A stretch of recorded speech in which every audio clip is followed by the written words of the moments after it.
भगवान पंडरीनाथ के परम वैष्णव भक्त हुए। चोखा मेला। आप अयोनिज थे। अयोनिज का मतलब होता है आपका जन्म माता पिता से नहीं हुआ था। वैसे तो चोखा मेला जी का ऐसा भाव बताया जाता है कि आप ज्यादा श्रेष्ठ जाति में आपका जन्म नहीं हुआ था। एक बात आपने कभी अनुभव की, कितने भी भक्त चरित्र सुन लो, भक्त चरित्रों में जाति की प्रधानता कभी नहीं होती। ये जाति बिरादरियों का ज्यादातर पॉलिटिशियन में ही इसका ज्यादातर भेद चलता है। हम लोगों में घोले जाने वाली ये बातें ज्यादातर ये राजकीय रूप से हमारे अंदर घोली जाती है। भक्ति भाव में कहां है बताइए मुझे। कितने नाम में गिना दूं ऐसे जिनको जाति के रूप में छोटा बताया गया और ठाकुर जी ने उनको हृदय से लगाया। उन्हीं के एक प्रमाण है चोखा मेला। श्री तुकाराम जी महाराज वे भी ब्राह्मण नहीं थे, पर उनको सब वंदन करते थे। श्री नामदेव जी महाराज, केवल ब्राह्मण होना सर्वाधिक श्रेष्ठ का भाव नहीं होता है। आप किसी भी जाति में हो, ठाकुर जी के रहो। और एक बात हम कहें, ये जाति में जन्म लेना एक प्रकार का टास्क है। ठाकुर जी कह रहे हैं तो मैं सामर्थ हो तो अपने भक्ति भाव से अपनी इस जाति के बंधन को तोड़ के दिखा, अपनी इस जाति से ऊपर निकल के दिखा। आज हमारे भारत के एक राष्ट्रपति पूर्व रहे एपीजे अब्दुल कलाम थे मुस्लिम, पर क्या उनको साधुओं ने वंदन नहीं किया? क्या उनको संतों ने स्वीकार नहीं किया? शंकराचार्य भगवान ने भी उनको स्वीकार किया। सब संत महापुरुष ब्राह्मण सब उनको देखते तो हाथ जोड़ते थे, सब ने स्वीकार किया। क्यों? क्योंकि उन्होंने एक जाति से ऊपर उठ गए वे, इसलिए सबने स्वीकार किया। इसलिए भैया हमारी प्रार्थना है कि अपने मन से, अपने भाव से, अपने कर्म से, अपने स्वभाव से ऊपर उठिए। आपको कोई देखे तो देख करके आपके प्रति ये भाव यह है, निश्चित ब्राह्मण ही होगा, निश्चित वैष्णव ही होगा, निश्चित ऐसा ही होगा। चोखा मेला जी, आपके माता पिता नैष्ठिक ब्राह्मण थे। पंडरीनाथ भगवान का दर्शन करने के लिए जा रहे थे और दर्शन करने जाते समय कुछ आम साथ में ले जा रहे थे भगवान को अर्पित करने के लिए। कई बार बंधुओं ऐसा होता है कि ठाकुर जी को आपके द्वारा प्रदत्त वस्तु बहुत ज्यादा प्रिय लग जाती है, तो ठाकुर जी के सन्मुख पहुंचने से पहले ही ठाकुर जी किसी योजना से उसको स्वीकार कर लेते। एक बार एक बालक आया मेरे पास वृंदावन, वो बोला महाराज जी मेरे साथ तो बहुत बुरा हो गया, रोने लगा। मैंने क्यों? बोले मैं जीवन में पहली बार बरसाना गया आज। मैंने कहा अच्छा, तो इसमें बुरा क्या हुआ? बोले मैं सोचा मैं श्री जी के लिए कुछ ले जाऊं, उनको बहन मानता हूं अपनी श्री राधा रानी को, तो मैं केला लेकर के गया। मैंने कहा अच्छा। मैं ऑटो में बैठ के गया था, पीछे बैठा था, भीड़ बहुत थी ऑटो में, पीछे लटक गया। एक जगह ब्रेकर आया तो ऑटो थोड़ा धीरा हुआ और इतने में बंदरों की टोली आई, सारे केले लेके भाज गई।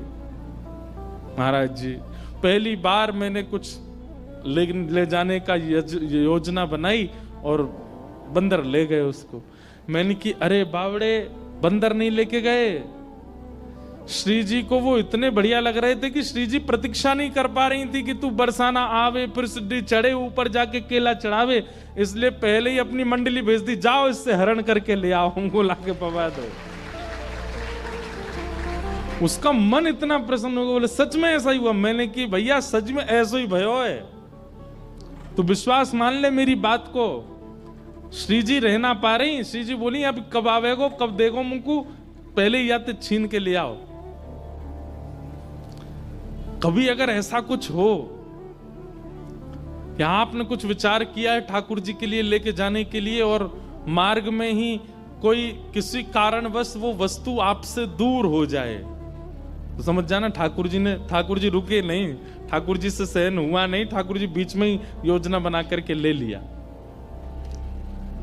इसका मतलब ये भी नहीं है कि कहीं खो जाए तो उसको ढूंढो ही नहीं, ठाकुर जी ले गए होंगे। प्रयास तो करना चाहिए, कोई सामग्री गाड़ी में खो गई या होटल में खो गई तो ढूंढो, ढूंढने पर भी ना मिले तो फिर उदास नहीं होना, फिर तो यही सोचना है कि पंडरीनाथ भगवान ने स्वीकार कर लिया। कितने ऐसे उदाहरण मैं आपको दे सकता हूं, उन्हीं में से एक है चोखो मेला का चरित्र। आपके माता पिता इतने भाव से आम लेकर के जा रहे थे ठाकुर जी को अर्पित करने के लिए, ठाकुर जी के मुंह में पानी आ गया। ठाकुर जी को फल से, ठाकुर जी को व्यंजन से रुचि नहीं होती, ठाकुर जी को व्यंजन लाने वाले के भाव से रुचि होती है। जैसे हमारा भाव कैसा है, हमारी सब्जी देख करके, मिठाई देख करके मुंह में पानी आता है। ठाकुर जी व्यंजन से मुंह में पानी नहीं आता, व्यंजन लाने वाला, बनाने वाला किस भाव से, उससे ठाकुर जी प्रसन्न होते। आप दुनिया भर के मिर्च मसाले बढ़िया करके खिचड़ी बनाओ, ठाकुर जी नहीं आते। पर कर्मा भाई वो बिना नहाए धोए बनाती है, और कभी कभी खिचड़ी चलाने के लिए अपने दांतुन के पिछले भाग से ही चला देती है, दांतुन करते करते, और बिना नहाए धोए पात्र में लेकर के ठाकुर जी के आगे धर देती है। श्री जगन्नाथ जी दौड़े दौड़े आते हैं उसकी खिचड़ी पाने। क्यों? व्यंजन की दृष्टि से, व्यवहारिक दृष्टि से और मेरी आपकी दृष्टि से वो खिचड़ी पाने योग्य नहीं है, पर बनाने वाली का भाव इतना श्रेष्ठ है कि ठाकुर जी जगन्नाथपुरी से दौड़ के आते थे खिचड़ी पाने। तो एक बात याद रखिएगा, आप यदि ये सोचते हैं कि श्री पंडरीनाथ भगवान को विशिष्ट व्यंजन दिया जाए, विशिष्ट व्यंजन उनको प्रिय नहीं है, देने वाले का स्वभाव कितना विशिष्ट है, तो फिर वस्तु चाहे कितनी भी सामान्य हो ठाकुर जी को प्रिय लगती है। भैया सबरी के चरित्र में क्या हुआ? सबरी ठाकुर जी के लिए बेर लेके बैठी है, तो उसके मन में आया कि मैं ठाकुर जी को खट्टे बेर नहीं खिला सकती, तो पहले चख के देखती है, मीठा होता है तो ठाकुर जी को देती है, खट्टा होता है तो फेंक देती है। अब ठाकुर जी झूठा नहीं पाते, लेकिन सबरी का भाव इतना प्रिय है, सबरी के प्रेम इतने प्रिय हैं कि ठाकुर जी उसको पाने लगे। एक चरित्र ऐसा आता है कि ठाकुर जी पाते थे, सबरी इतने में दूसरा बेर चख करके देती थी, ठाकुर जी के हाथ में ऑलरेडी एक होता था, तो ठाकुर जी उसको लेके पीछे खड़े लक्ष्मण जी को देते, लो लक्ष्मण जी पाओ। लक्ष्मण जी बेर लेके कहते झूठा है, मैं किस खाऊं। तो राम जी तो बैठे हैं बेचारे, अब उनसे तो दूर फेंक देते, तो ऐसे मुंह चलाते, हाँ खा रहे हैं। लेकिन राम जी जानते थे, बोले लक्ष्मण खा नहीं रहा, फेंकता जा रहा है दूर। जब लक्ष्मण जी को शक्ति लगी और श्री हनुमान जी महाराज संजीवनी बूटी लेकर के आए, पूरा पर्वत लेकर के आए, वैद्यों ने संजीवनी निकाल करके जैसी लक्ष्मण जी को प्रदान की, लक्ष्मण जी जीवित हो गए। तो जब वापस लौट करके अयोध्या गए, तो लक्ष्मण जी ने राम जी से कहा, भैया आपकी आज्ञा हो तो ये संजीवनी पर्वत जो है लंका में आया है हिमालय से, जिससे हमारे प्राण रक्षा हुई, इसको अयोध्या ले चलें। वे क्यों? बोले इसमें बढ़िया बढ़िया संजीवनी बूटी है, कभी किसी को पीड़ा होगी दे दिया करेंगे। तब राम जी बोले, इन संजीवनी बूटियों से केवल तुम्हारी प्राण रक्षा हो सकती थी और किसी की नहीं होगी। लक्ष्मण जी बोले क्यों? ये तो संजीवनी बूटी है। बोले संजीवनी बूटी कैसे निर्मित हुई? बोले कैसे हुई? बोले सबरी जो झूठे बेर कर करके देती जा रही थी और तुम खा के नहीं फेंकते जा रहे थे, वही संजीवनी बूटी बने। उस सबरी के झूठे उच्छिष्ट बेर ही संजीवनी बूटी बने, और उनसे ही तुम्हारी प्राण रक्षा हुई है।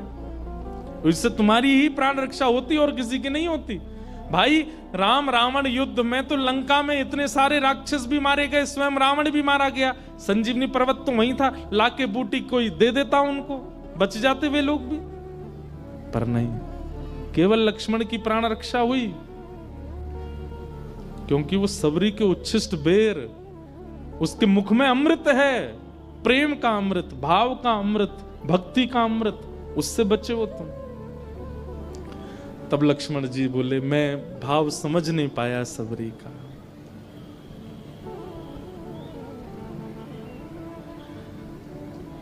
तो व्यंजन प्रिय नहीं है ठाकुर जी को, व्यंजन लाने वाला, बनाने वाले का भाव प्रिय है। तो चोखा मेला जी के जो माता पिता थे वो आम लेकर के जा रहे थे ठाकुर जी के लिए। ठाकुर जी से रहा नहीं गया, कब आएंगे कब पवाएंगे, बीच रास्ता में ही दौड़े ठाकुर जी और एक ब्राह्मण का, विप्र का, साधु का रूप धारण कर लिया। और जैसे वो दंपति आगे से निकले, ठाकुर जी हाथ पसार के बोले, हमें बहुत जोर की भूख लगी है, आपके पास कुछ हो तो हमको दे दो। पत्नी ने पति को देखा, पति बोला कि देखो, हैं तो ये ठाकुर जी के लिए, पर साधु और हरिजन भी तो ठाकुर जी के स्वरूप होते हैं। हमारे पास तो खूब संख्या में आम हैं, ये महात्मा ज्यादा से ज्यादा 2-3 पाएंगे, इनको पवा देते हैं, बाकी के जो शेष बचेंगे उनको ठाकुर जी का भोग लगा देंगे।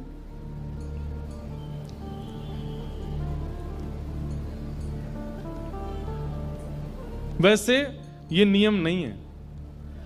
अगर किसी ने पहले वस्तु का सेवन कर लिया, भले ही वो फल ही क्यों ना हो, एक साथ फल रखे थे, उनमें से पहले किसी ने पा लिया, तो उन फलों, उन बाकी के फलों का भोग ठाकुर जी को नहीं लग सकता, ये नियम है। पर कहीं कहीं भक्तों के चरित्र में ऐसी लीलाएं भी आती हैं। अब मेरे तो बहुत सारे चरित्र आते हैं, तो मैं सब सुना दे रहा हूं। हमारे ब्रज में हुए श्री गोविंद दास। कौन? गोविंद दास ठाकुर जी के सखा थे, ठाकुर जी उनके साथ खेलते थे।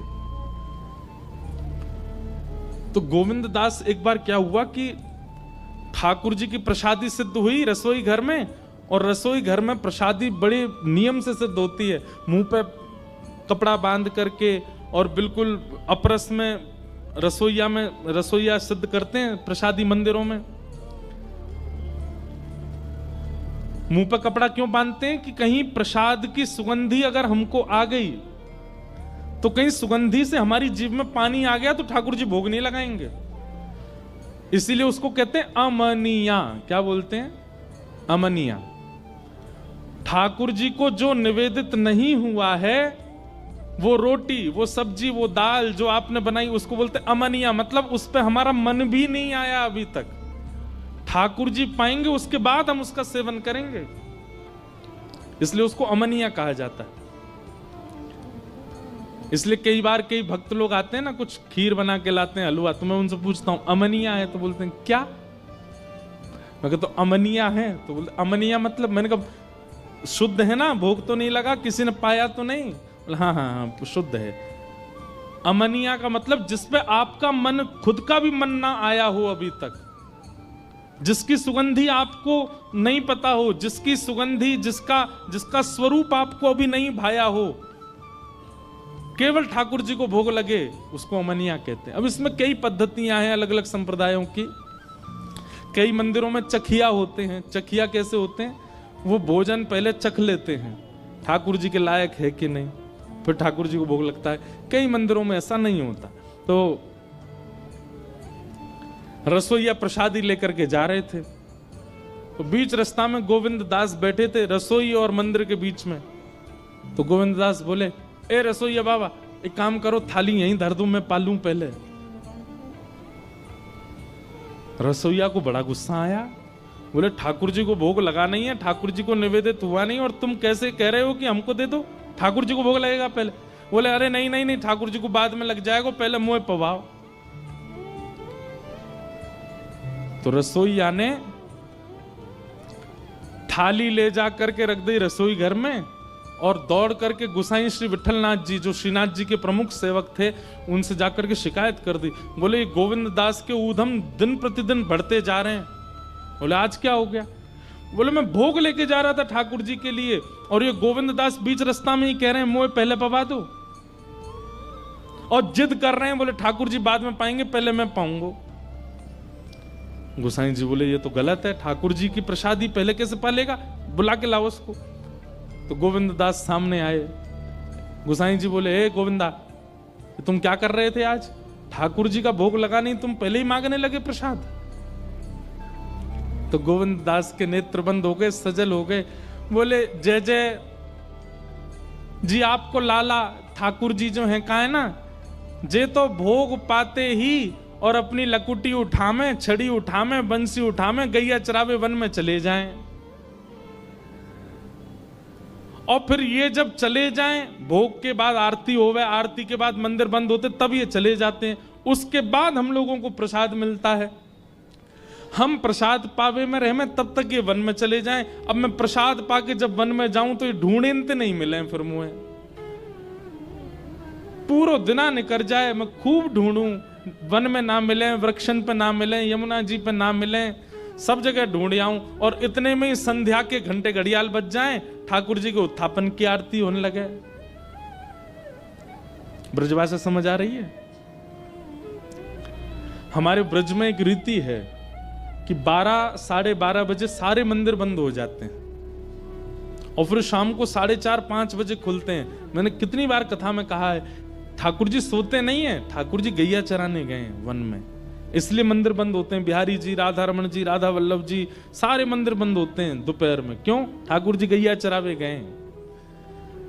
तो गोविंद दास बोले आप भोग पधराओ, भोग पधरावे के बाद फिर आरती करो, आरती के बाद फिर कपाट बंद करो, ये तो चले जाएं गैया चरावे, और फिर के बाद हमें मिले प्रसादी। और प्रसादी में इतने सारे भक्ता में कि धीमे धीमे पूड़िया में, धीमे धीमे सब्जिया, इतना विलंब है जाए कि ठाकुर जी फिर हम ढूंढवे जामे तो जंगल में ढूंढते नहीं मिले। या हमारे मैं कह रहा हूं, मुंह पहले ही पवाए दो ताकि मेरा पेट भर जाए, तो मैं लाला के संग जंगल चलो जाऊंगा गैया चरावे। ये सुनकर के गुसाई जी के नेत्र सजल हो गए कि भाई इस कलिकाल में आज भी गोविंद दास को ठाकुर जी का अनुभव होता है। ये ठाकुर जी के साथ के तब से उन्होंने नियम बना दिया, जब तक गोविंद दास है इसको पहले ही पवा दिया करो ताकि ठाकुर जी के संग गैया चराने जा सके।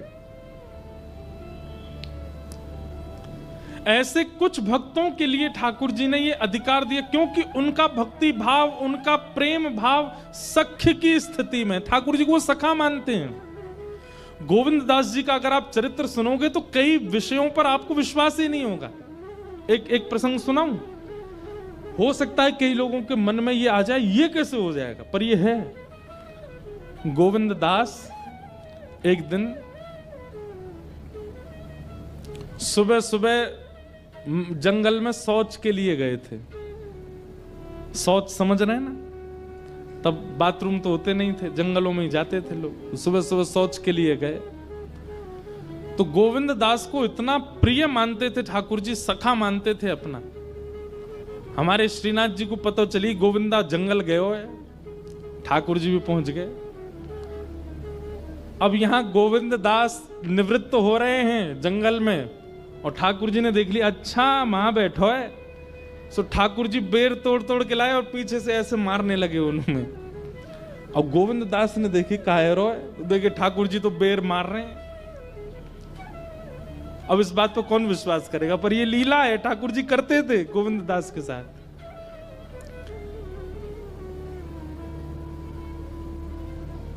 ऐसे ऐसे चरित्र हैं। और फिर पता गोविंद दास क्या करते, जो बेर उनमें पड़ता बैठी बैठी अवस्था में पकड़ के वो ठाकुर जी पे मारते थे।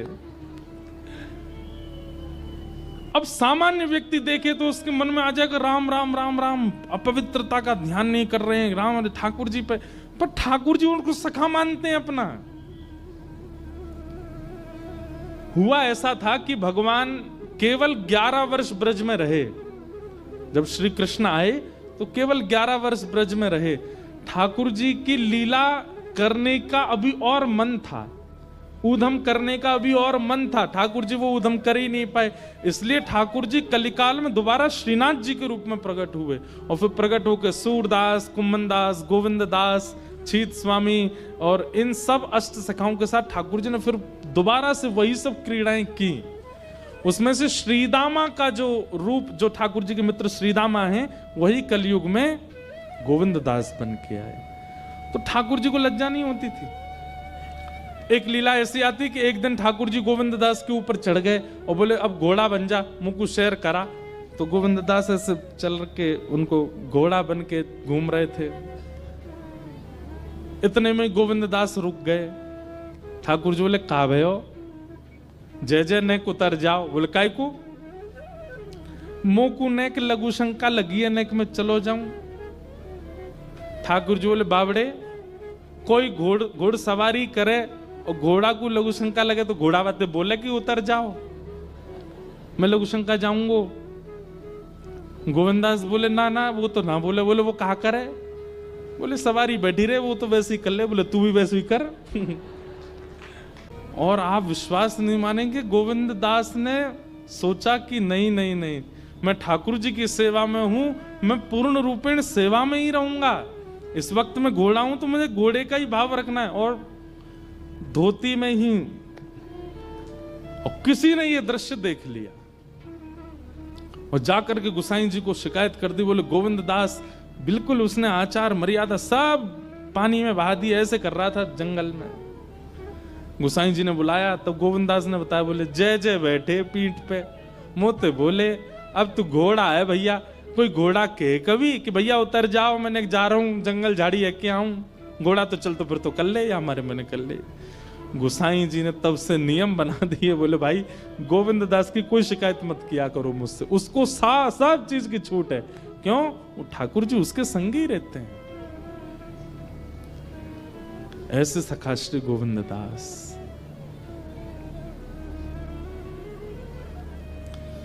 सुना रहे थे चोखो मेला जी का चरित्र, आ गए गोविंदास जी। गोविंदास जी का एक पद गा देते हैं। बहुत सुंदर सुंदर पद हैं श्री गोविंद दास।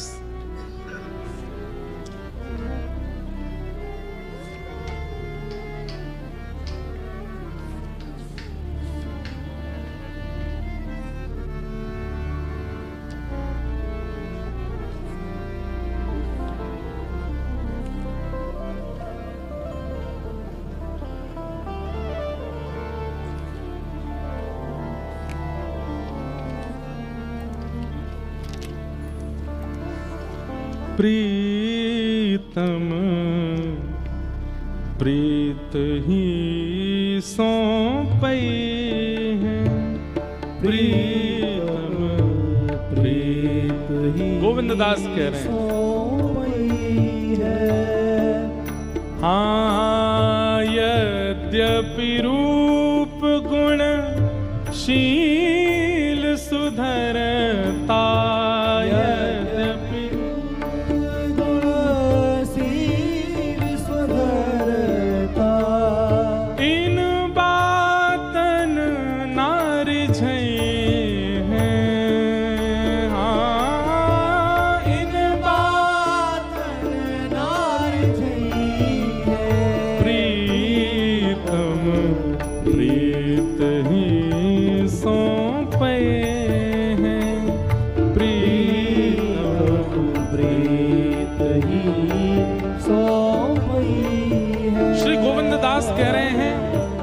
भले ही आप रूपवान हो, शीलवान हो, गुणवान हो, इनसे ठाकुर जी को नहीं पाओगे। ठाकुर जी को पाने के लिए तो चित्त में प्रेम होना चाहिए, चित्त में सख्य भाव होना चाहिए, ठाकुर जी के प्रति कोई संबंध होगा तो ही ठाकुर जी मिलेंगे, नहीं तो नहीं मिल सकते। भले ही तुम कुछ भी कर लो जीवन में। डंके की चोट पर श्री गोविंद दास कह रहे हैं, सतकुल जन्म शुभ लक्षण, सतकुल जन्म सतकुल जन्म कर्म शुभ लक्षण, सतकुल जन्म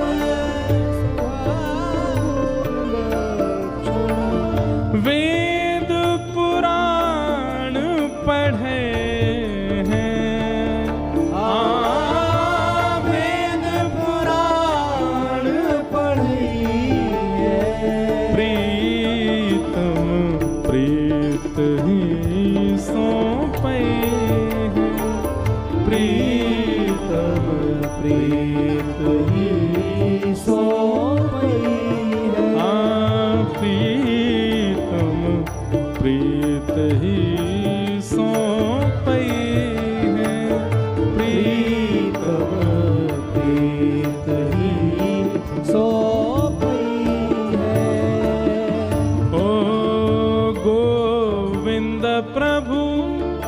स्नेह सुवालो, गोविंद प्रभु स्नेह सुवालो,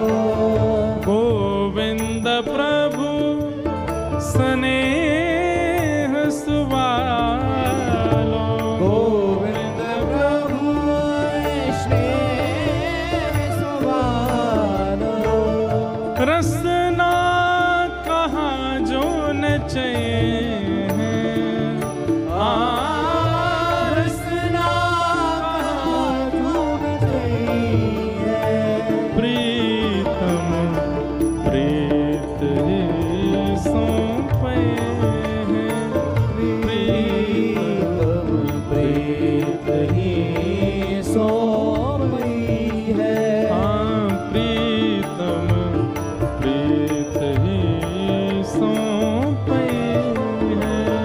प्रीतम प्रीत ही सोई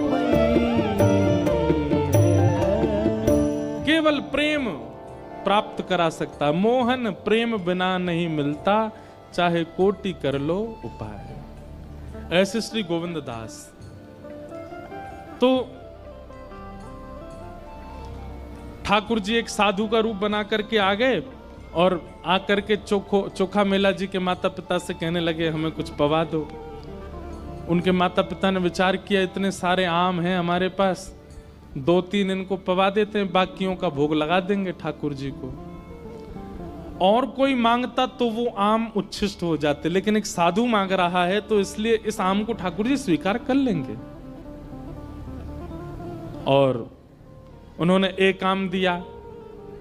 ठाकुर जी क्या करें पता है, साधु के रूप में आए, पूरे नहीं पाते, थोड़ा थोड़ा ऐसे पाते हैं, थोड़े थोड़े चौंकते हैं और फिर उसको जो माता जी थी उनकी गोद में डाल देते हैं। फिर कहते हैं दूसरा दो, दूसरा दो, दूसरा आम लेते हैं, फिर उसको लेते हैं, फिर उनकी झोली में डाल देते हैं। तीसरा आम, अब बेचारे आजकल के तो थे नहीं जो टोक दें। आजकल के लोग तो बड़े विचित्र हैं ना, उस समय के थे तो कुछ बोले नहीं, एक के बाद एक मांगते जाएं, थोड़ा थोड़ा चखें और उनकी झोली में डालते जाएं। ऐसे कर करके ठाकुर जी ने सबरे आम खा लिए जितने थे, एक भी नहीं छोड़ा पंडरीनाथ जी के लिए। पंडरीनाथ ही आए साधु के रूप में। बेचारे अंतिम आम देख करके एक दूसरे के मुख देखने लगे। पति पत्नी बोले देवी ऐसे ही मान लो कि पंडरीनाथ नहीं पाए हैं, अब तो हो गया, अब क्या भोग लगेगा ठाकुर जी को। और साधु सबरे आम पाकर, हाँ भैया बढ़िया आनंद आ गया, अब तुम लोग जो क्रिया में जा रहे हो चले जाओ। और झूठे आम, चुखे हुए आम उनकी पत्नी की झोली में डाल दी। और ऐसा कहकर के महात्मा तो वहां से ऐसे चलते बने जैसे कोई उनकी ट्रेन छूट रही हो, तुरंत चले गए। ठाकुर जी थे ना। दोनों पति पत्नी सोचने लगे अब खाली हाथ जाएं ठाकुर जी के पास, कोई बात नहीं, ऐसे ही मान लेते हैं कि ठाकुर जी आके पाके चले गए। चलो देवी अब ये झोला का क्या करोगी, इसको कहीं पधरा दो, तो सब उच्छिष्ट हो गए। पति उठ करके चलने लगे, पत्नी उठी झोला कहीं रखने के लिए बढ़ी आगे, तभी उन्होंने कहा खोल के एक बार दृष्टि तो कर लूं। जैसे ही खोल करके देखा तो वहां आम की गुठली और छिलका तो गायब, एक नन्हा सा बालक था उसमें झोली के भीतर। और पत्नी इतना घबरा गई, बोले अब क्या करूं। पति दूर निकल गए थे, बोले पता नहीं ये बालक कहां से आया, ये कैसे आया, क्या हुआ। समझ गई कि निश्चित ही श्री ठाकुर जी ने कृपा करके दिया है। और उस बालक को वहीं नदी के तट पर छोड़ करके और प्रणाम करके वहां से चली गई। क्यों समाज को क्या बताऊंगे कहां से आया ये बालक। सब लोगों की तो दृष्टि होती है ना, परिवार के घर के सब लोग देखते हैं भाई, 9 महीना पहले ही सबको खबर चल जाती है, फिर सबको पता होता है कौन सा महीना चल रहा है, क्या हो रहा है क्या नहीं हो रहा। रिश्तेदारों का काम क्या है, यही तो करते रहते हैं वो।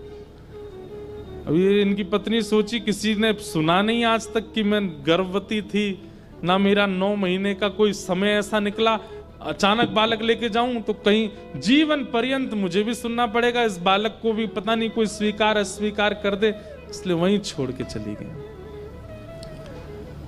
क्योंकि ठाकुर जी ने आम को चोखा और उनकी पत्नी की गोद में मेला मतलब दे दिया, इसीलिए उस बालक का नाम पड़ा चोखा मेला। तभी एक सामान्य परिवार के दंपति वहीं नदी के तट पर आए हुए थे, उनके कोई संतान नहीं थी। स्नान करके ठाकुर जी से नित्य कहते थे कि एक हमें बालक की प्राप्ति हो जाए जो ठाकुर जी का परम भक्त हो।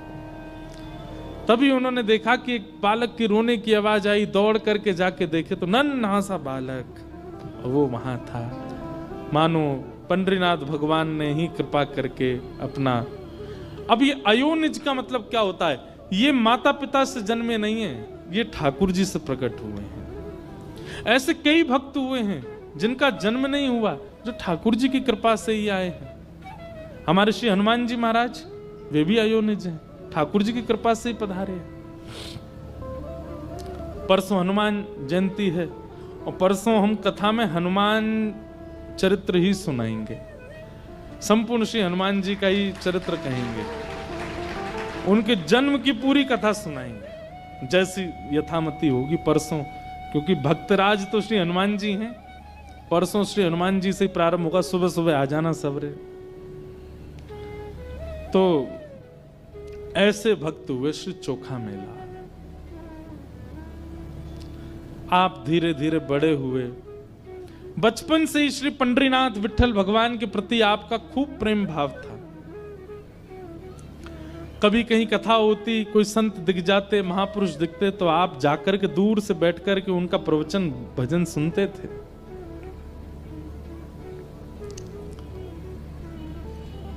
एक दिन आपको कुछ धन की प्राप्ति हुई तो आपके मन में भाव आया कि मैं पंढरपुर जाऊं और कुछ सामग्री ठाकुर जी को निवेदित करके आऊं।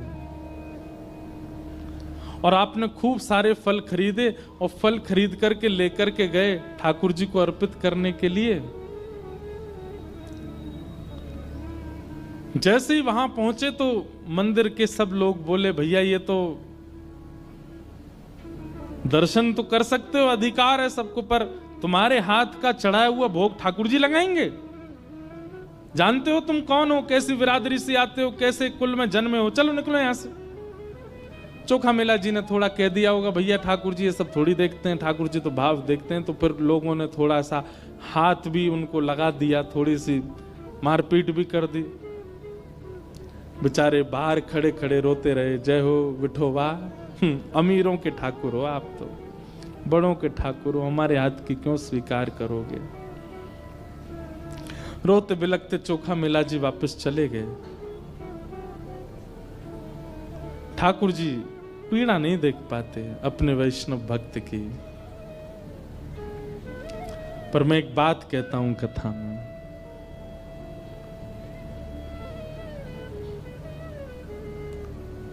देता है कन्हाई जिसे प्रेम की दशा,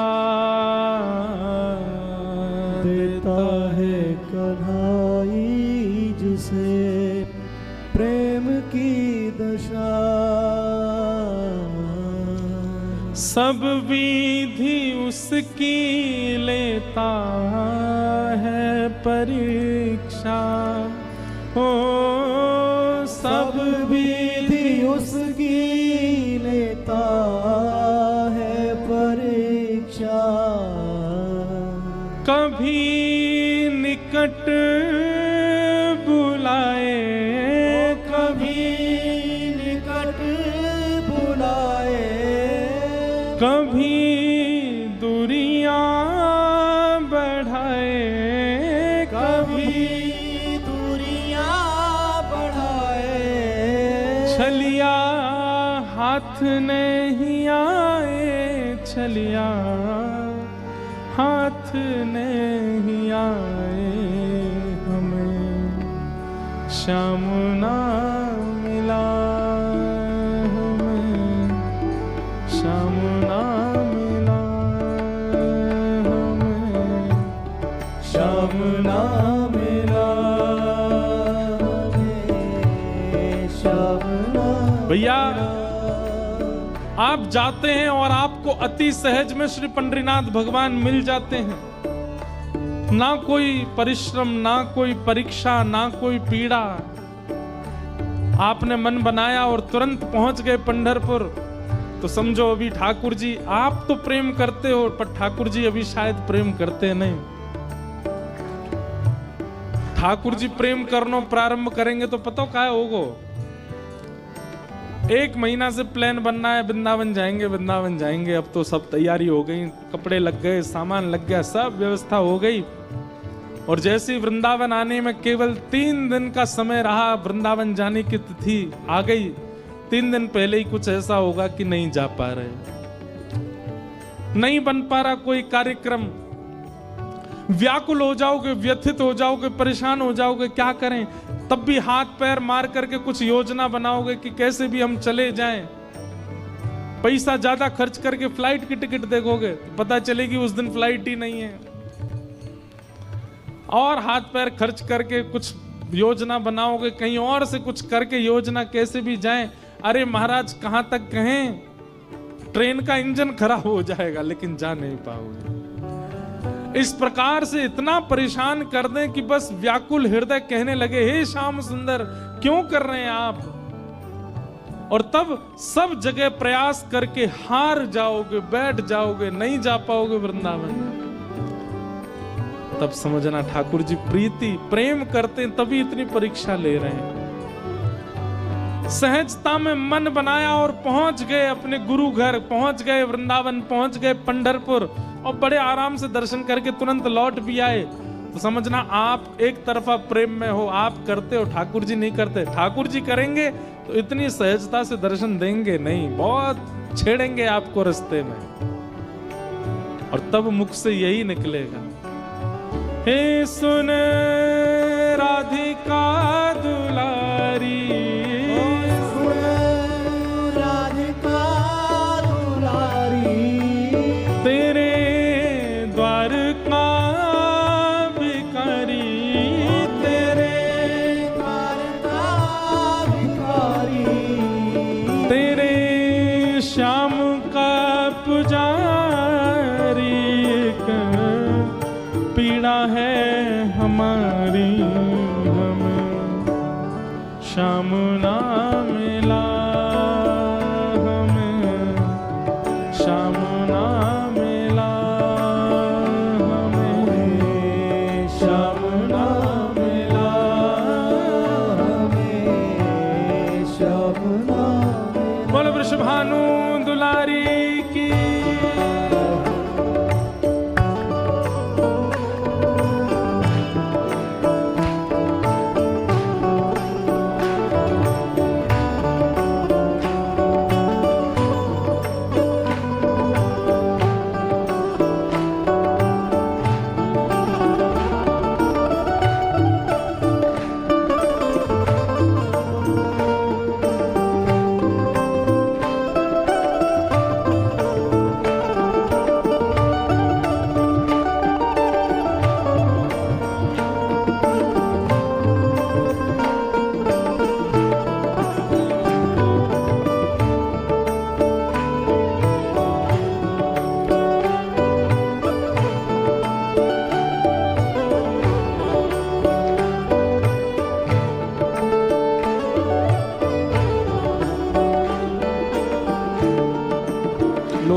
कहीं भी कथा होती है ना, लोग कई बार रोते रोते निवेदन करते हैं कि महाराज जी ये वाला भाव कहना, ये वाला भाव जरूर सुनाना। पर ये भाव सुनते हैं तो इस भाव के जो शब्द हैं ना उनको भी समझिए। देता है कन्हई जिसे प्रेम की दशा, सब विधि उसकी लेता है परीक्षा। कभी दूरियां बढ़ाए कभी निकट बुलाए, छलिया हाथ नहीं आए। ये पंक्ति मुझे बहुत प्रिय है। अपना जहां जिसे कहे सब कोई, अपना जहां जिसे कहे सब कोई, अपना जहां जिसे कहे सब कोई, अपना जहां जिसे कहे सब कोई, उसके लिए मैं दिन रात रोई, उसके लिए मैं दिन रात रोई। नेह दुनिया से तोड़ा, नेह दुनिया से तोड़ा, नाता सांवरा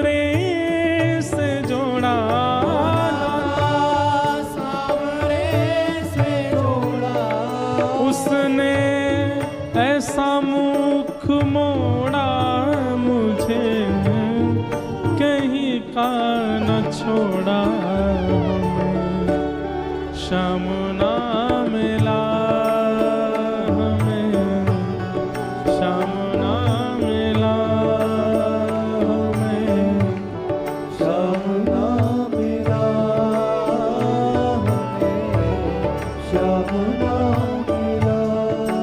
हे सुने राधिका दुलारी, सुन राधिका दुलारी, तेरे द्वार का भिखारी, तेरे द्वार का भिखारी, तेरे श्याम का पुजारी, एक पीड़ा है हमारी,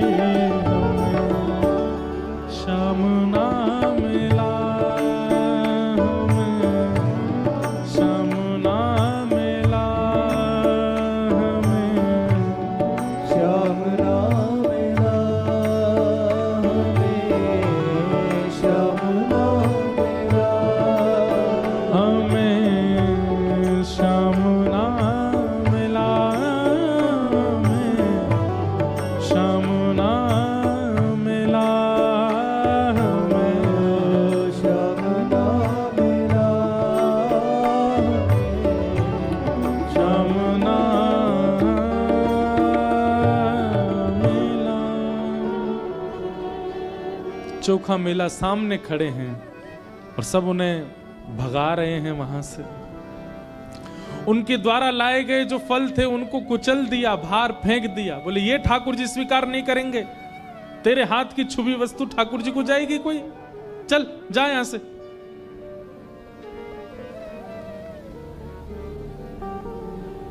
चोखा मेला रोते रोते चले गए।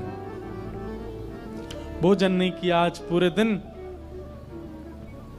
शरीर में कई घाव हो गए थे चोखा मेला जी के, और सोचने लगे हे पंडरीनाथ,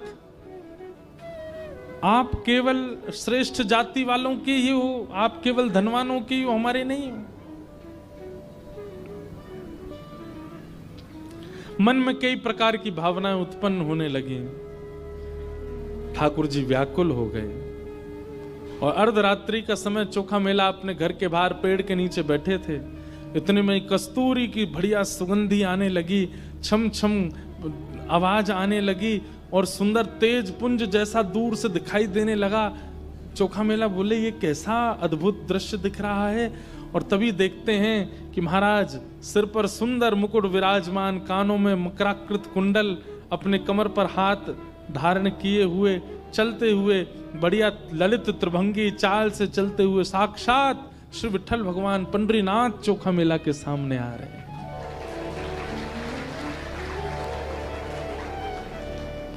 देख लिया, समझ गया, पहचान गया कि ठाकुर जी। पर जैसे एक प्रेम में स्वभाव होता है ना कि प्रेमी पहले कुछ गलत करके फिर मनाने आता है तो दूसरा प्रेमी रूठ के और बैठ जाता है। चोखा मेला ऐसे बैठ गए, देखे ही नहीं रहे ठाकुर जी को।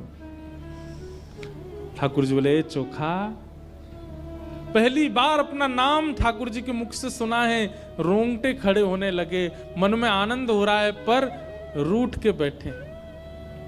मैं कहा करता हूं बंधुओं, जहां प्रेम बहुत किया गया हो वहां रूठना, गुस्सा करना, लड़ना, झगड़ना, थोड़ी नोक झोंक करना ये अधिकार में आ जाता है।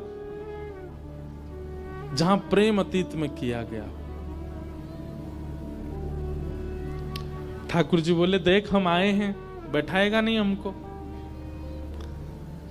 दूर से खाट लेकर के आए, चोखा मेला जी लगा दी और ठाकुर जी उस पर बैठ गए, लेकिन मुंह फेर के बैठे चोखा मेला। ठाकुर जी बोले ये चोखा मेरी ओर नहीं देखेगा, मुझसे बात नहीं करेगा, कुछ नहीं बोले। ठाकुर जी अपने मस्तक पर लगे हुए चंदन को थोड़ा थोड़ा लेकर के चोखा मेला की जहां जहां लगी थी वहां वहां अपने अंग का चंदन लगा रहे हैं अपने हाथ से। ठाकुर जी हाथ ऊपर कर, तेरे यहां भी लगी है, वहां भी लगा रहे, तेरे पैरों में भी लगी है। पैर जैसे छूने लगे, चोखा नहीं आप ऐसा मत कीजिए नाथ, आप पधारे हैं, बस कृपा है। लिपट गए ठाकुर जी से। ठाकुर जी बोले, तू इतना नाराज क्यों हो गया? बोले, नाथ ऐसा व्यवहार, मैं कितने भाव से आपके लिए फल लेके आया था। आप ये हमेशा आपके पास रहने वाले इन लोगों को आप क्यों नहीं समझाते हो कि आप तो प्रेमियों के हो? ठाकुर जी बोले, मैं गीता में कहता हूं, ये यथामाम प्रपद्यन्ते तांस तथैव भजाम्यहम्।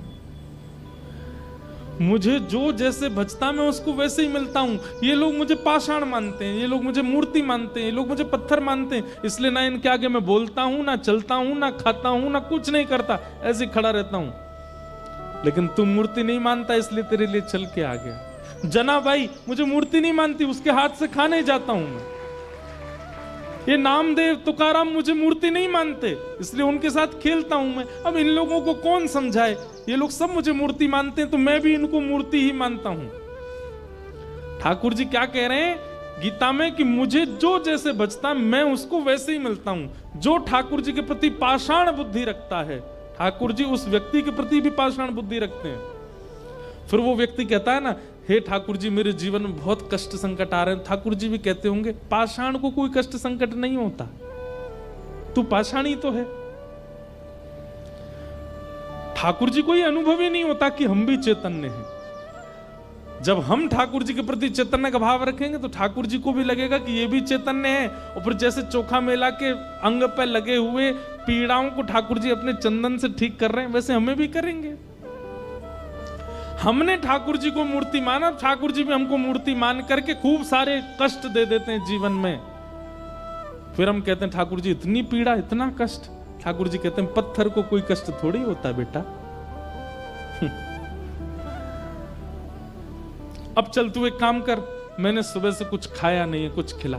बोले आपका तो मंदिर में 8 बार भोग लगता है, क्यों झूठ बोल रहे हो, कुछ नहीं पाया? बोले नहीं, आज मेरे भक्त को पीड़ा दी गई थी, इसलिए मैंने उपवास किया, मैंने नहीं पाया, मैंने कुछ नहीं पाया। चोखा तूने भी कुछ नहीं पाया ना, चल कुछ लेके आ, पाएंगे। फल लेकर के आए, चोखा ठाकुर जी के आगे धर दिए। ठाकुर जी प्रेम से पावे, और जैसे फल पाते हैं, फल का जो अंतिम भाग रह जाता है खत्म होने वाला, उसको चोखा को अपने हाथ से खिला देते। अपना अधरामृत का सुंदर फल, नेत्र सजल हो गए चोखा मिला के। कुछ फल बच गए थे तो ठाकुर जी उनको लेकर के अपने फेंट में बांधने लगे। चोखा बोले, ठाकुर जी ये फल आप कहां ले जा रहे हो? यहीं पा लीजिए। कहां लेके जा रहे हो और ये फेंट में क्यों रख रहे हैं आप? ठाकुर जी बोले, मैंने उपवास किया तो मेरी गृहिणी रुक्मणी ने भी उपवास किया है, वो भी बेचारी भूखी बैठी है, ये ले जाऊंगा उसको जाके खिला दूंगा, वो भी खा लेगी प्रेम से। और मैं जिस दिन उपवास करता हूं उस दिन गरुण जी, उस दिन नारद जी, उस दिन रुक्मणी, उस दिन सब उपवास करते हैं। जो मेरे साथ मंदिर में, सबका उपवास हो जाता है, क्योंकि ठाकुर जी के भोग लगने के बाद ही सब पाते हैं, और ठाकुर जी भोग नहीं लगाए तो कोई नहीं पाता। इसलिए मैं सबके लिए लेके जा रहा हूं और सबको कहूंगा, देखो चोखा के खेत के बढ़िया बढ़िया फल हैं, खाओ। और ये सब एक रुक्मणी खाएगी, गरुण जी खाएंगे, नारद जी खाएंगे, और सब लोग प्रेम से पाएंगे। और बढ़िया सुंदर चोखा को सुख दे करके श्री ठाकुर जी वापस चले गए। प्रातः काल काकड़ा आरती का समय हुआ। जैसे ही मंदिर खोले गए और मंदिर खोल करके देखा तो ठाकुर जी का फेंट इतना बड़ा हुआ था। पुजारियों ने कहा ये क्या रखा है? जैसे फेंट खोल करके देखा तो सारे फल रखे थे, और ये वही फल थे जो चोखा लेकर के आया था ठाकुर जी को भोग लगाने। तो जिन पुजारी जी ने फल फेंक दिए थे वही काकड़ा आरती करने गए। उन्होंने जैसे ठाकुर जी की फेंट खोल के देखी, वही फल जो फेंक दिए गए थे वही फल रखे थे फेंट में। अब उनके मन में किंचित भी ऐसा भाव नहीं आया कि ठाकुर जी रात में चोखा के पास गए होंगे, या जो फल मैंने फेंक दिए थे वो ठाकुर जी के पास कैसे आ गए। उनके मन में ये भाव आया कि चोखा माना नहीं, जिद करके और कहीं से आकर के ठाकुर जी को फल दे गया है, जबरदस्ती भोग लगा गया है। बार बार मना करने पर भी जिद्दी चोखा मेला आकर के अपने फल ठाकुर जी को चढ़ा के गया है। और पूरी मंदिर कमेटी और सब लोगों को इकट्ठा करके कहा कि ये चोखा ने ऐसा ऐसा किया है। मतलब किसी के मन में पॉजिटिव बात नहीं आई, नेगेटिव आई। ये भी कलयुग का प्रभाव है कि परिस्थिति आपके जीवन में सकारात्मक भावना प्रकट नहीं करती है, नकारात्मक सोच। चलते चलते गिर गए तो क्या सोच रहे हैं? टेढ़ी टेढ़ी नजर से देख रहा था मेरे को वो, इसीलिए गिर गया मैं। उस पर कुछ हम लोग सकारात्मक नहीं सोचते। बहुत तेज भूख लगी थी लेकिन 2 रोटी खाते ही पेट भर गया। तीसरी रोटी अब मन नहीं हो रही, इच्छा नहीं हो रही। क्यों? तुम तो पाने के लिए बैठे थे, बहुत कह रहे थे भूख लगी, 2 रोटी में ही हो गया काम। मुझे नजर लग गई है किसी की। अपने आप ही सोच लेते हैं। काम कोई बिगड़ने लग जाता है तो उसमें यह विचार नहीं करते निश्चित मेरा प्रारब्ध होगा। उसमें भी ढूंढते हैं किसकी बुरी नजर है, किसने टोटका किया, किसी ने बांध दिया, किसी ने हमारी बुद्धि को ऐसा कर दिया, मुझे डिप्रेशन हो गया है, मुझे दवाइयां चाहिए, मुझे। हमेशा हम नकारात्मक ही सोचते हैं। वैष्णव का स्वभाव होता है वो हर स्थिति में ठाकुर जी का ही भाव रखता है। चलते चलते गिर जाए, मोच पड़ जाए तो मानो उसमें भी ये सोचता है ठाकुर जी आप शायद ये चाह रहे हैं मैं बहुत घूमता रहता हूं, कुछ दिन आराम करूं, इसीलिए मोच लगवा रहे हो पैरों में। ठाकुर जी किसी प्रिय को दूर कर रहे हैं, अच्छा तो इसका मतलब आपने आगे देख लिया होगा ये अच्छा नहीं होगा मेरे जीवन में, इसलिए दूर कर रहे हो। ठाकुर जी कमाई कम कर रहे हो, शायद आप चाहते हैं कि मैं बहुत खा रहा हूं, बहुत आनंद कर रहा हूं, थोड़ा मैं तप करूं, इसीलिए ऐसा कर रहे हो। इस प्रकार की भावना आती है अगर वैष्णव हो। और वैष्णव नहीं होता तो वो उल्टा ही सोचता है हर चीज में। सबने सोचा चोखा मेला आकर के जबरदस्ती ठाकुर जी को फल दे गया है और मूर्ति स्पर्श करके गया, जबकि उसको मना किया था। कल तो बेचारे को मंदिर में पीट दिया, आज सब उसके गांव गए और गांव में जाकर के घर से निकाल करके पीटा कि तू कैसे आया मंदिर में और तूने कहां से चाबी बनवाई, तू ताला खोल के भीतर गया, ठाकुर जी पर फल चढ़ा करके आया, तूने स्पर्श किया उनका। चोखा मेला बोल रहा नहीं ऐसा नहीं है, ऐसी कोई बात नहीं है। अरे देख इसके अंग पर ठाकुर जी के श्री मस्तक का चंदन भी लगा हुआ है, निश्चित ये गया है, प्रमाण दे रहा है।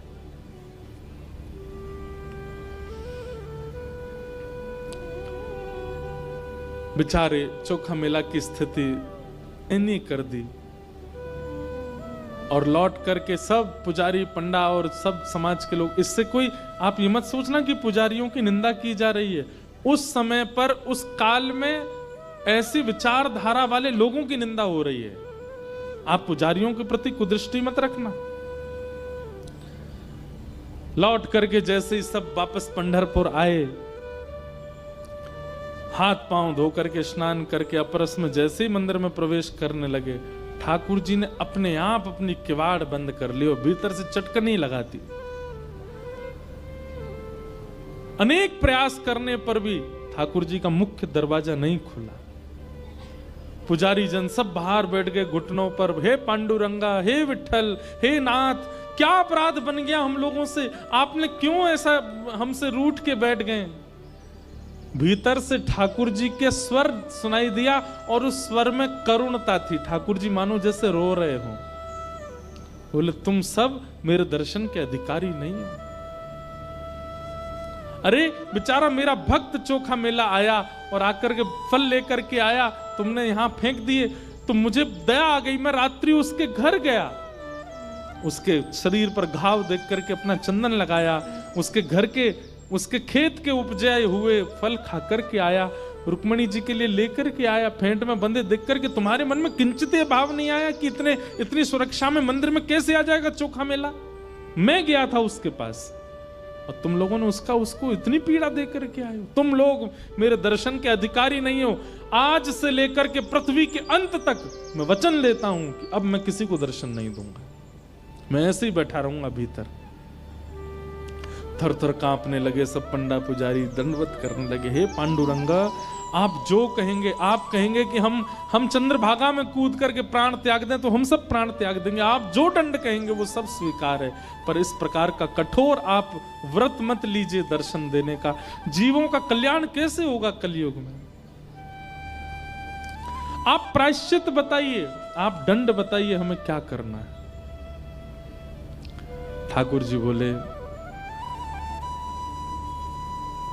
जिस पालकी में हमारी सवारी निकलती है वो पालकी सजाओ और पालकी लेकर के चोखा मेला के पास जाओ और चोखा मेला को बढ़िया सुंदर तैयार करके उसका मल्लम पट्टी कर देना, उसका सुंदर श्रृंगार करना, उसको इत्र लगाना और जैसी पोशाक मेरे को धारण होती वैसी पोशाक उसको धारण करा के मेरी पालकी में विराजमान करके और तुम सब अपने कंधा पे उठा करके जब उसको यहाँ लाओगे तब मेरे दर्शन खोलेंगे, नहीं तो नहीं खोलेंगे। सब पंडा पुजारी सुंदर जल चंद्रभागा का कलशों में लेकर के, इत्र लेकर के, चंदन लेकर के, पोशाक पीतांबरी लेकर के, पाग लेकर के, पालकी सजा करके लेकर के चोखा मेला के पास गए। चोखा मेला बेचारे डरने लगे, अब क्यों मारने आए हो, अब मैंने क्या किया? बोले नहीं, सब चरणों में हो गए। बोले तुमको तो पांडुरंग प्रेम करते हैं। कि मुतादोक्षज प्रिया, श्रीमद् भागवत के रास पंच अध्याय में श्री शुकाचार्य जी महाराज कहते हैं, गोपियों पर प्रश्न उठाने वाले लोग कि इन गोपियों ने ठाकुर जी के साथ रास किया, अरे ये ठाकुर जी से प्रेम करती हैं, ये बात एक है, पर ठाकुर जी भी इनसे प्रेम करते हैं। कि मुतादोक्षज प्रिया, और ठाकुर जी जिससे प्रेम करते हैं ठाकुर जी कुछ कर सकते हैं? मधुमंगल के मुख पर लगी कड़ी चाट गए ठाकुर जी, सबरी के झूठे बेर खा गए ठाकुर जी, कर्मा की अशुद्ध अवस्था में बनी हुई खिचड़ी पा गए ठाकुर जी, सुदामा के कच्चे चावल खा गए ठाकुर जी, छोटी सी जना के हाथ से छोटी छोटी रोटी पा लेते हैं ठाकुर जी। और जना जब रोटी बनाती है, जना भाई ठाकुर जी से कहती है थोड़ी आप भी मदद कराओ, तो ठाकुर जी भी बेलना लेके करवाते हैं जनाबाई के साथ। रात में चक्की पीसती है तो ठाकुर जी उसके साथ हाथ बटाते हैं। जनाबाई बहुत अच्छा कीर्तन गाती थी, तो रात में जब चक्की पीसती थी तब ठाकुर जी का कीर्तन करती थी, ठाकुर जी आ जाते थे और ऐसे थोड़ी पे हाथ धर के सुनते ठाकुर जी। ठाकुर जी कहते, ए जना इतना शोर हो रहा है, तू चक्की बाद में पीस लेना, मुझे पहले पद सुना दे। जनाबाई कहते, अच्छा अभी भोर हो जाएगी, सुबह हो जाएगी, सब घर के लोग उठेंगे, नामदेव जी का पूरा परिवार, सबके लिए रोटी बनानी तो आटा तो पीसना पड़ेगा ना। आपका क्या, आप तो मंदिर में जाओगे, वहां बढ़िया चकाचक पाओगे, यहाँ हम सबको पाने के लिए तो आटा पीसना ही पड़ेगा। ठाकुर जी कहते, ये बहुत शोर करता है। जनाबाई बोली, मैं छोटी सी, मेरे छोटे से हाथ, अब जितना मुझसे बल पड़ेगा उतना करूंगा, तुम तो बड़े हो, चलो हाथ बटाओ मेरे साथ। और एक हाथ जना का और उसके ऊपर दूसरा हाथ पंडरीनाथ लगाते, फिर दोनों चक्की पीसते और चक्की पीस करके जल्दी से जल्दी जब गेहूं पिस जाते, फिर जना से कहते, अब सुना। सामने बैठ करके पंडरीनाथ सुनते जनाबाई को। कितना प्रेम है ठाकुर जी के चित्त में। कोई प्रेम प्रदान करने वाला चाहिए। हम लोग प्रेम को छोड़ के बाकी सब देते हैं ठाकुर जी को। सोना ले, चांदी ले, जवाहरात ले, रुपया ले, फूल माला ले, प्रसाद ले, और इन सब के बाद हमारे आर्त भी ले, हमारे संकट भी ले, ये सब ले। कोई प्रेम देता है ठाकुर जी को? आज तक की तारीख में कभी पंढरपुर जाकर के आपने ठाकुर जी के प्रणाम करके ऐसा कहा, ठाकुर जी आप कब से खड़े हो, थकते नहीं हो आप, आपके पैरों में पीड़ा नहीं होती? कभी कभी कहा ऐसा?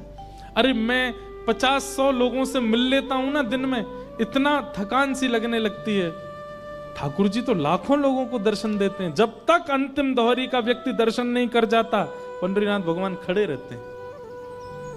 कभी आपने जाकर के ये इच्छा प्रकट की, हे पांडुरंग आप थक गए होंगे? जनाबाई करती थी। एकादशी का कीर्तन चल रहा है और श्री नामदेव जी उछल उछल के कीर्तन कर रहे थे। नामदेव जी के कीर्तन में रोज ठाकुर जी आते थे, किसी को नहीं दिखते थे, जनाबाई को दिखते थे। आज एकादशी है और एकादशी पर कितनी भीड़ होती है पंढरपुर में। जनाबाई नामदेव जी से जाके कह रही है, आज ज्यादा कीर्तन मत करना। क्यों? सुबह से खड़े हैं मंदिर में, थक गए हैं बहुत, आज लाखों लोगों ने दर्शन किया, इतनी थकान में फिर यहां आकर के आपका कीर्तन सुन के पांडुरंगा नाचेंगे, उनके पांव में पीड़ा हो जाएगी। आप ज्यादा तेज कीर्तन मत करना। ऐसी भावना हमारे चित्त में आई है कभी?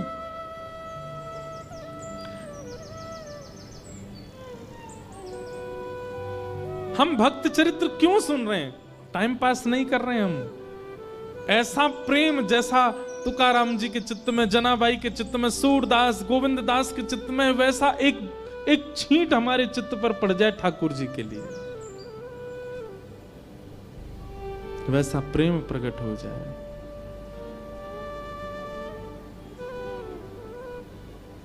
प्रेम की पीड़ा मीरा जाने, या जाने वो राधा।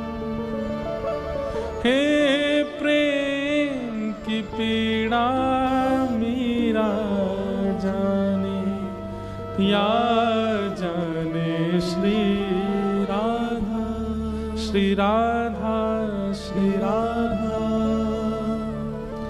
राधा राधा कह ले प्राणी, कट जाएगी बाधा। हो प्रेम की पीड़ा मीरा जाने, या जाने श्री राधा, श्री राधा, श्री राधा। प्रेम अमर है, प्रेम अजर है, गंगा जल की धारा। प्रेम अमर है, प्रेम अजर है, गंगा जल की धारा। जब मैं बहुत छोटा था तो स्कूल जाता था, स्कूल से आता था तो पूज्य रमेश भाई ओझा जी की कथा सुनता था, और वे इस पद को गाते थे, और पूरे दिन यही पद ही सुनता रहता था बाल्यकाल में। मैंने आज तक कथा में बहुत एक आध बार ही गाया होगा, या आज मन में आ रहा है। बहुत सुंदर भाव है। प्रेम अजर है, प्रेम अमर है, गंगा जल की धारा। प्रेम अजर है, प्रेम अमर है, गंगा जल की धारा। प्रेम कैसा है? प्रेम से ऊंची नहीं ऊंचाई, प्रेम हरि को है प्यारा। प्रेम से ऊंची नहीं ऊंचाई, प्रेम हरि को है प्यारा। प्रेम नहीं बिन भाव के जीवन, ये जीवन है आधा।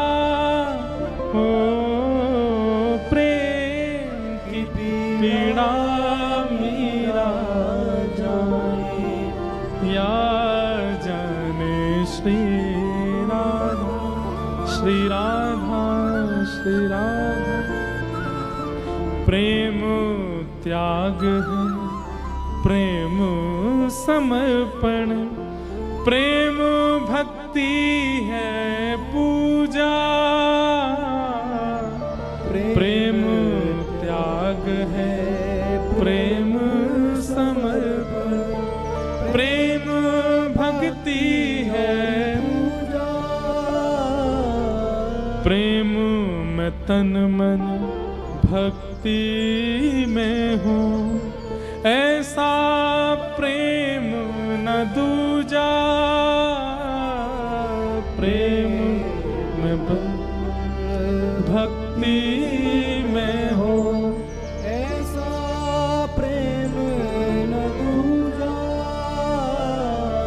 मीरा दासी गिरधर प्रभुवर, ऐसा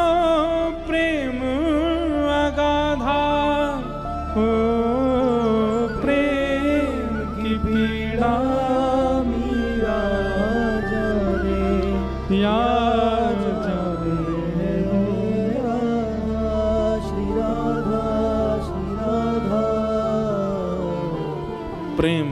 हम इसको छोड़ के सब देते हैं ठाकुर जी को। कभी चिंता होती है हमारे चित्त में? नहीं होती।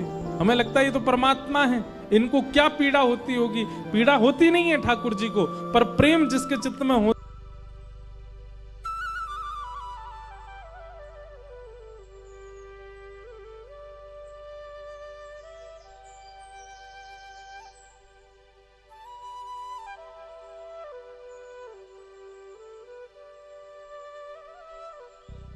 है।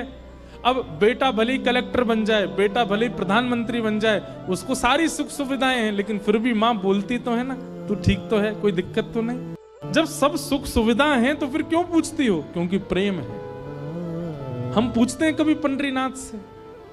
हम तो भैया जाके खूब पूछें, लाला ब्रज ते इतनी दूर आए करके यहाँ महाराष्ट्र की भूमि में ऐसे ठाड़े हो, सब ठीक है? पुजारी जी प्रेम ते आपको भोग लगा में। हम जगन्नाथपुरी जाते हैं, वहां भी पूछते हैं, श्री द्वारिका जाते, और ये कोई बचपन से नहीं, कथा कहते कहते ये भाव आ गया चित्त में कि ठाकुर जी का जहां जहां दर्शन करने जाते हैं वहां पूछते हैं, लाल जी आप प्रसन्न हो ना, आप राजी हो ना, सदा राजी रहो, सदा खुश रहो, ऐसे ही आनंद करते रहो। अरे भैया दुनिया के लोग आशीर्वाद लेके आते हैं, ब्रजवासी तो लाला को आशीर्वाद दे के आवे। लाला तू ऐसे ही आनंद करते रही हो। हमारे ब्रज में होली हो, दिवाली हो, आशीष का पद गाया जाता है, ठाकुर जी को आशीर्वाद देते हैं, चिरजीवो गोपाल, लाला तुम ऐसे ही आनंद करते रहो। हमारे लाला को खूब यश बढ़े, खूब कीर्ति बढ़े, खूब नाम बढ़े, ऐसे ही लाला हमारो पूरे महाराष्ट्र में ऐसे ही ध्वजा फहराते रहे अपनी, ऐसा आशीष दे के हमें। प्रेम में ये सब संभव है, और जहां प्रेम नहीं है वहां ये सब नहीं है। चोखा मेला को तैयार करके पालकी में विराजमान करके जैसे ही ठाकुर जी के सन्मुख लेकर के आए, चोखा मेला के आते ही ठाकुर जी ने अपने आप अपने द्वार खोल दिए और सामने चोखा मेला खड़े हैं। ठाकुर जी प्रेम से प्रसन्न होकर के दर्शन दे रहे हैं। नामदेव जी महाराज इस छवि का दर्शन कर रहे थे। चोखा मेला रथ अपनी पालकी से उतर के दौड़ करके गए ठाकुर जी को जैसे अंक में भरा। भगवान प्रतिमा से प्रत्यक्ष हो गए और प्रत्यक्ष होकर के चोखा मेला को अपने हृदय से लगा लिया। आज भी उनकी समाधि वहां ठाकुर जी के बिल्कुल मंदिर के द्वार के सामने ही बनी हुई है। और कहते हैं आज भी ठाकुर जी की पालकी जाती है उनके गांव। ठाकुर दुनिया में भक्त आते हैं ठाकुर जी के पास, और ठाकुर जी जाते हैं भक्त से मिलने। ऐसे हमारे श्री पांडुरंग है, ऐसे हमारे श्री ठाकुर जी बड़े प्रेम और भाव से विराज रहे हैं, आनंद करा रहे हैं। इस प्रकार आज गोविंद दास, गोविंद स्वामी, जन कौन कौन के चरित्र हमने एक साथ ही सुना दिए। खिचड़ी बना के पवाई आज तो। खिचड़ी में मटर भी थी, आलू भी थे, और क्या कहते हैं धनिया पुदीना सब डाल दिया। तो सबके भाव से आप सबको खूब प्रेम से जो जो भाव लग रहा है सुना रहे हैं। कल कुछ ब्रज के भक्तों के भाव सुनाएंगे, और परसों श्री हनुमान जी महाराज का मंगल चरित्र सुनाएंगे। परसों हनुमान जन्मोत्सव में सुबह सुबह आप सब लोग बढ़िया नहा धो के तिलक लगा करके जल्दी आ जाना, और आकर के सुबह विराजमान होकर मंगलमयी हनुमान जी का चरित्र श्रवण कीजिएगा। कल कथा का समय वही है, पर कल ठाकुर जी का जो मिलने का समय है, गिरधर लाल जी के दर्शन का जो सुबह 11:30 बजे का समय था, अब वो समय शाम 4 बजे का है। एड्रेस हमने कल बताया था, बाकी एड्रेस आप जो जिनको पता हो उनको अभी कथा विश्रांति में बता दिया जाएगा। आप सब लोग समय से पधारिएगा। खूब आनंद के साथ सबको जय श्री कृष्ण।